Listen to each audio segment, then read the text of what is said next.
Abstract noun, ये थोड़ा अलग किस्म की नाउन है। ये इसलिए अलग किस्म की नाउन है कि इसे आप छू नहीं सकते, देख नहीं सकते, चख नहीं सकते, सूंघ नहीं सकते, थोड़ा बहुत महसूस कर सकते हैं, इससे ज्यादा कुछ नहीं।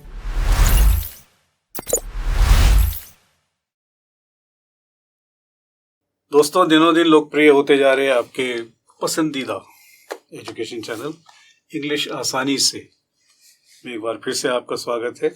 इस सीरीज में हम पार्ट्स ऑफ स्पीच या शब्द भेद पढ़ रहे हैं और पार्ट्स ऑफ स्पीच में भी पहला पार्ट ऑफ स्पीच हमने लिया है नाउन, और नाउन में भी हमने जाना कि नाउन या संज्ञा मोटे तौर पर पांच वर्गों में विभाजित है, 5 टाइप्स में डिवाइडेड है।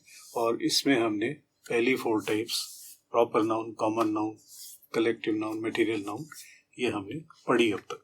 अब ये अंतिम पड़ाव पर हमारा नाउन का चैप्टर अंतिम पड़ाव पर आ गया है। ऐसा नहीं है कि इससे हमारा संबंध टूट गया, ये आगे बहुत काम आएगा, क्योंकि संज्ञा ही है जिनके साथ हम दिन रात अंतरक्रिया इंटरेक्शन करते रहते हैं, तो वो सब संज्ञा है। तो इसके साथ तो हमारा जन्म जन्मांतर का रिश्ता है, कहीं नहीं जाने वाला। फिलहाल एक्सप्लेन करने के पर्पज से ये अंतिम पड़ाव पर आ गया है। तो अंतिम पड़ाव पर जो प्रकार या किस्म नाउन की है वो है एब्स्ट्रैक्ट नाउन। ये थोड़ा अलग किस्म की नाउन है। ये इसलिए अलग किस्म की नाउन है कि इसे आप छू नहीं सकते, देख नहीं सकते, चख नहीं सकते, सूंघ नहीं सकते, थोड़ा बहुत महसूस कर सकते हैं, इससे ज्यादा कुछ नहीं। अब हम परिभाषा से इसको जानने की कोशिश करेंगे।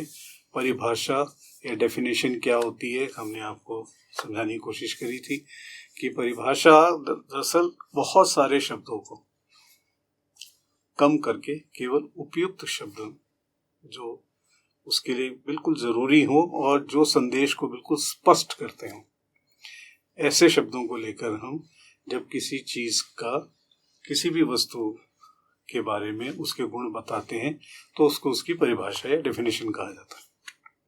हम उसको कॉन्ट्रैक्ट कर देते हैं, बेकार की चीजें हटा देते हैं, कम से कम शब्दों का प्रयोग होता है और उन शब्दों का होता है जो मैसेज को डायरेक्ट कन्वे करें। अब यहाँ पर हम इसी तरह एब्स्ट्रैक्ट नाउन की परिभाषा से उसको समझने की कोशिश करते हैं।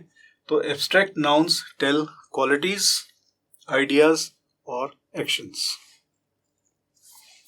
एब्स्ट्रैक्ट नाउन अमूर्त चीजों जैसे विचार, गुण या कार्य का बोध कराता है। ठीक है जी, मेरे मन में कोई विचार आया, मैं अपने सारे काम, मैं क्या सभी लोग अपने सारे काम विचार आने के बाद ही करते हैं। हमारे मन में कोई विचार आता है, वही क्रिया में बदलता है, एक्शन में बदलता है। पहले थॉट आता है, फिर वो एक्शन में कन्वर्ट होता है। आप एक्शन तो देख सकते हैं, थॉट नहीं देख सकते। और अगर मैं उस थॉट के ऊपर एक्शन को कंट्रोल कर लूं तो आप कभी जान ही नहीं पाएंगे मेरे दिमाग में क्या चल रहा है, लेकिन कुछ तो है। ठीक है। या मैं एक वाक्य बोलता हूं कि मैं सुबह अपने मित्र से मिला तो मुझे बहुत खुशी हुई। अब खुशी क्या है?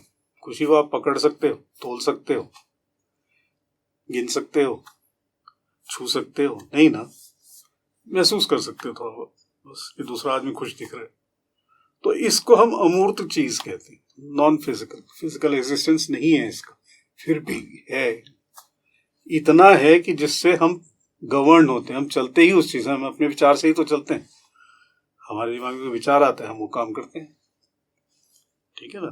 तो इतना इसका इंपॉर्टेंस है, महत्व इतना है इसका कि इसके बगैर हम चलते भी नहीं है, इसके बगैर हम उठते भी नहीं है, इसके बगैर हम कोई कार्य करते ही नहीं है। लेकिन ये हमेशा मौजूद होता है, इसका अस्तित्व है, अमूर्त है, नॉन फिजिकल है, हम इसको देख सुन नहीं सकते, लेकिन ये है।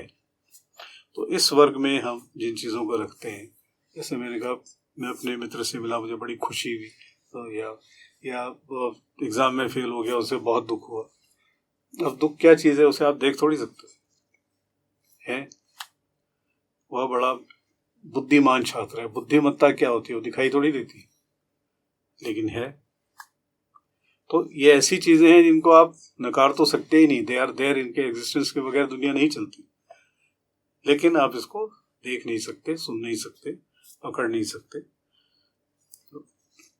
इसलिए इनको अमूर्त बोला जाता है। इसीलिए इसको एब्स्ट्रैक्ट नाउन या भाववाचक संज्ञा, भाव होता है ना, भाववाचक संज्ञा कहा जाता है। तो हम इसको अब वाक्यों से समझने की कोशिश करेंगे। पहला वाक्य हमने लिया है, good people believe in charity. अब आप सोचिए, मैं किसी आदमी को कहता हूँ ये एक अच्छा आदमी है, he is a good person, तो गुड पर्सन, क्या उसके ऊपर कोई माथे पर कुछ उगा हुआ है, उसके सींग हैं, या उसकी पूंछ है, या वो 15 फुट का है, या क्या है? गुड पर्सन ऐसी क्या चीज है जो दिखाई तो देगी नहीं, गुण है वो उसका। ऐसी चैरिटी है, चैरिटी में लोग काम करते हैं, चैरिटी जिसको बोलते हैं हमारी दान देने की, या दूसरों का भला करने की, दूसरों की मदद करने की, जब हमारे अंदर एक प्रेरणा होती है, भावना होती है, उसे हम चैरिटी कहते हैं। तो दिखाई तो देती नहीं, हाँ उसी से गवर्न होके लोग, कोई कपड़े देता है, कोई पैसे देता है, कोई किसी का बीमारी का बिल चुका देता है, कोई फ्री में ये कर देता है, कोई फ्री में वो कर देता है, तो उसको वो सब चैरिटी में आता है। लेकिन चैरिटी इटसेल्फ दिखाई तो नहीं देगी ना, ऐसी गुडनेस भी नहीं दिखाई देगी, अच्छाई भी नहीं दिखाई देती किसी, उसके एक्शंस में दिखाई देगी, उसके काम में नजर आएगी। वैसे कहीं बड़ा अच्छा आदमी और बैठा हुआ है तो आपको कोई नजर ही नहीं आएगा, आगे पीछे देखो भाई अच्छा कहाँ से है। तो ये ऐसी चीजें हैं। ऐसे ही दूसरे वाक्य में हमने लिया है, India is an independent country. Bharat एक स्वतंत्र देश है। अब ये स्वतंत्रता क्या है? स्वतंत्रता कोई चीज है क्या? ये आपको कहीं दिखाई दे रही है? क्या आप पकड़ सकते हो उसको, ताले में बंद कर सकते हो, कुछ कर सकते हो उसको? नहीं। गिन सकते हो? नहीं कर सकते। छू सकते हो? नहीं छू सकते। लेकिन इसके बगैर आपका देश चल नहीं सकता, इतना करोड़ों लोगों का देश चल नहीं सकता, इतनी महत्वपूर्ण चीज है। हालांकि ये आपको दिखाई नहीं दे रही है, पर इसका अस्तित्व है। तो स्वतंत्रता भी एब्स्ट्रैक्ट या अमूर्त संज्ञा में गिनी जाएगी। इसी तरह अगला वाक्य हमने लिया है, हिज कॉन्फिडेंस इज रिमार्केबल। यार उसका आत्मविश्वास गजब का है। अभी आत्मविश्वास क्या चीज है? आप देखते होंगे कई बार कुछ ऐसे कठिन कार्य होते हैं, हर आदमी दूसरे आदमी सकुचाने लगते हैं, यार ये कैसे होगा, कैसे करेंगे, मुश्किल है, नहीं हो पाएगा। तभी कोई आदमी आगे बढ़ता है और किसी तरकीब से या अपने शारीरिक बल से या किसी भी चीज से वो उस कार्य को कर दिखाता है। तो कैसे करता है इस चीज को? उसके अंदर एक आत्मविश्वास होता है, वो उसके अंदर ये योग्यता होती है देखना कि इस कार्य के लिए किस किस चीज की जरूरत होगी और वो मुझ में है, मैं वो कर सकता हूँ। तो उस आत्मविश्वास के साथ वो आगे बढ़ता है, उस कार्य को करता है, जो चीजें अप्लाई होनी चाहिए वहां पर उनको अप्लाई करता है और वो कार्य हो जाता है। तो हम कहते हैं यार इसका कॉन्फिडेंस देखो, गजब का कॉन्फिडेंस है। कॉन्फिडेंस ऐसी चीज तो कोई है नहीं जो वैसे दिखाई दे रही हो। उसके यहाँ लटकी हुई हमें नजर आ रही है, गले में पहन रखी हो उसने, हाथ में पहन रखी है, ऐसा तो कुछ है नहीं, बट इट इज देयर, ये है। क्योंकि ये है तभी वो उस काम को कर पाया है। तो ये अमूर्त है, दिखाई नहीं देगी हमको, मगर ये है, इसका अस्तित्व है। और चूंकि इसका अस्तित्व है तो ये संज्ञा है। कोई भी चीज जो अस्तित्व में है वो संज्ञा है। ठीक है। ऐसे ही his courage won the battle, बहुत बड़ा उदाहरण है हमारे विक्रम बत्रा, इन्होंने बड़ी बहादुरी के साथ पाकिस्तान की सेना से एक के बाद एक चौकियां उनकी खाली कराते गए, जीतते गए, जीतते गए, ये दिल मांगे मोर के नारे के साथ। तो क्या था उनका? साहस, करेज। तो ये करेज कोई दिखने वाली चीज तो है नहीं।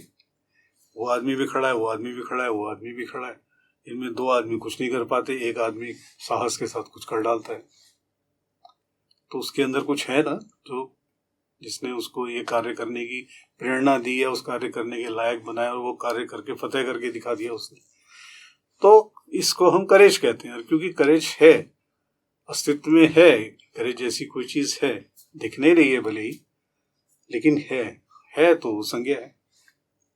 तो अब आप समझ गए होंगे कि एब्स्ट्रैक्ट नाउन्स में हम किन चीजों को शामिल करते हैं।